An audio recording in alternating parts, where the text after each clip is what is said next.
এইভাবে ভাপা বানালে আঙুল তো চাটতে হবে। সো আজকে বানাচ্ছি সর্ষে দিয়ে দারুণ টেস্টি রুই মাছের ভাপা।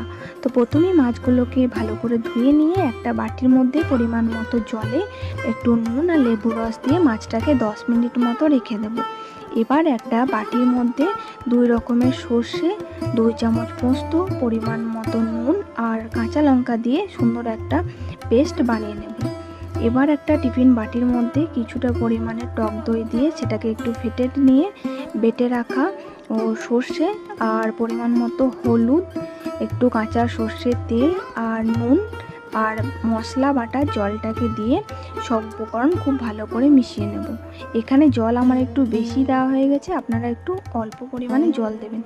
এবার ওই মশলার মধ্যে মাছগুলোকে দিয়ে খুব ভালো করে মিশিয়ে নিয়ে উপর থেকে দেব একটা কাঁচা লঙ্কা।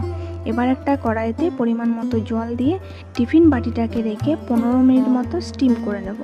15 মিনিট পর দেখুন একদম পারফেক্ট গরম গরম রুই মাছের ভাপা রেডি। তো গরম ভাতের সঙ্গে এটা জাস্ট জমে যাবে। তো আপনারা কে কে এইভাবে রুই মাছের ভাপা বানান ঝটপট কমেন্ট করুন, আর ভিডিওটা ভালো লাগলে একটা লাইক করুন অ্যান্ড সাবস্ক্রাইব।